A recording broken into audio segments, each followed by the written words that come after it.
अलवर में एक सेठ जी रहते थे। उन्होंने भक्तमाल की महिमा सुनी थी। ये प्रियादास जी के काल की सत्य घटना है।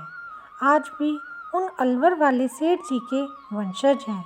उन सेठ जी ने महिमा सुनी कि कोई भक्तमाल ग्रंथ होता है, उसमें भक्तों की कथाएं हैं और ठाकुर जी को वह ग्रंथ बहुत ही प्रिय है। फिर एक दिन वह अलवर वाले सेठ वृंदावन आए। तब प्रियादास जी वृंदावन में राधा रमन जी के मंदिर के पास रहते थे। फिर सेठ जी ने राधा रमन जी के मंदिर के दर्शन किए और फिर प्रियादास जी के पास आए और उन्हें प्रणाम किया और प्रणाम करके बोले, महाराज, मुझे आपसे कुछ कहना है। प्रियादास जी ने कहा, कहिए। तब सेठ जी बोले, हमने सुना है भक्तमाल ग्रंथ ठाकुर जी को बहुत ही प्रिय है। प्रियादास जी ने कहा, बिल्कुल ठीक सुना है आपने।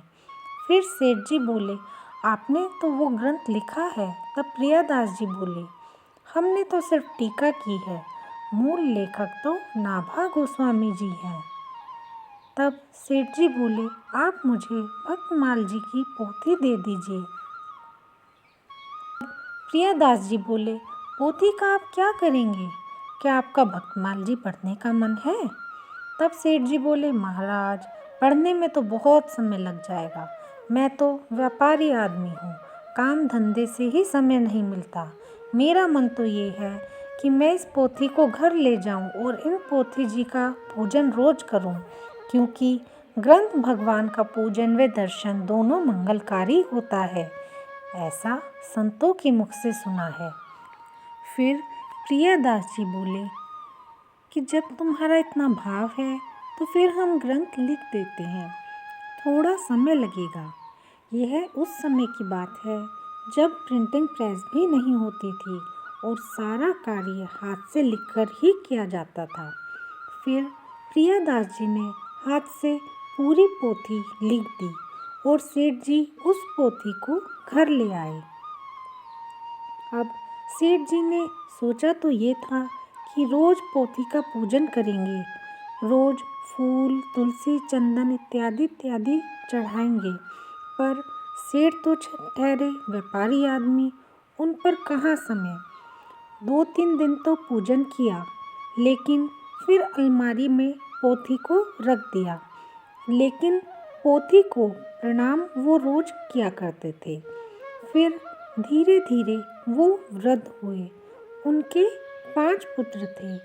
उन्होंने एक दिन अपने 5 पुत्रों को बुलाया और उनसे बोले, बेटा देखो, अब शरीर का तो कोई ठिकाना नहीं है, भजन साधन मुझसे जीवन में बना नहीं, लेकिन शरीर तो एक दिन छूटेगा ही, ये तो निश्चित है।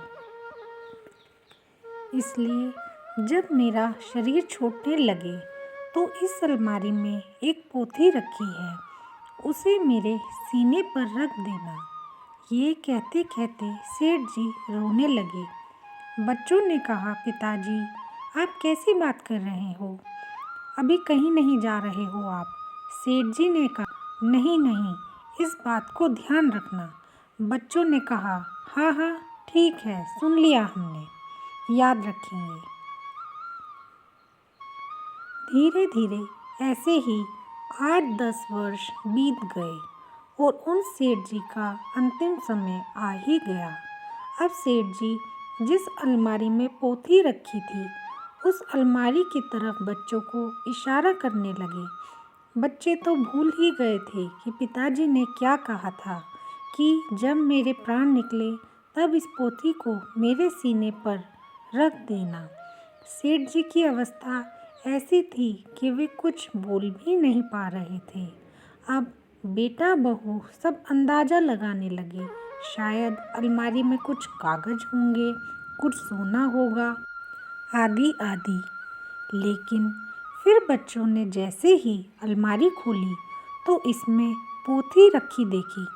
जैसे ही उन्होंने पोथी को देखा तो उन्हें याद आया, अरे पिताजी ने तो कहा था कि जब मेरे प्राण निकले तब इस पोथी को मेरे सीने पर रख देना। बच्चों ने तुरंत पोथी निकाली और उन सेठ जी के सीने पर रख दी। ओहो, अब क्या हुआ? पहले जिन सेठ जी को यमदूत दिखाई पड़ रहे थे, लेकिन जैसे ही पोथी उनके सीने पर रखी, तभी सेठ जी की वाणी खुल गई और सेठ जी जोर जोर से पुकारने लगे, हे गोविंद, हे नारायण, हे राघव। बच्चों ने पूछा, पिताजी क्या हुआ? तब पिताजी बोले, तुमको नहीं पता बेटा, यम के दूतों ने मुझे आकर घेर लिया था, लेकिन जैसे ही तुमने भक्तमाल जी मेरे सीने पर रखी, यमदूत चले गए, मेरा कंठ खुल गया। अब मेरे एक तरफ मीराबाई जी खड़ी हैं, उधर रविदास जी खड़े हैं, वहाँ नरसिंह जी खड़े हैं, यहाँ सूरदास जी खड़े हैं और ये सब कह रहे हैं, चलो साथ में। ये सब महापुरुष, महासंत मुझे हाथ पकड़कर कह रहे हैं, चलो चलते हैं प्रिया प्रीतम के पास।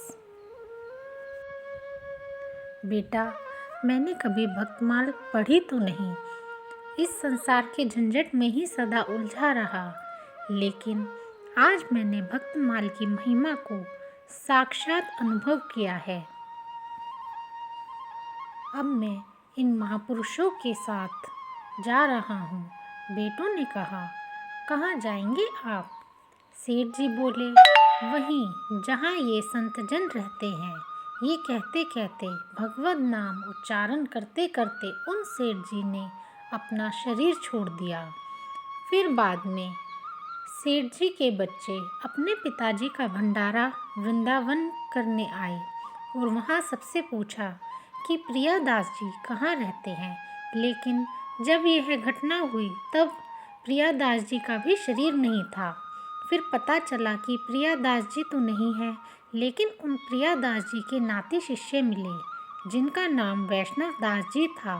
फिर सेठ जी के पुत्रों ने सारी बात वैष्णव दास जी को बताई। फिर बाद में वैष्णव दास जी ने इस महात्म को लिखा। जय श्री राधे श्याम। समस्त संत जन को प्रणाम।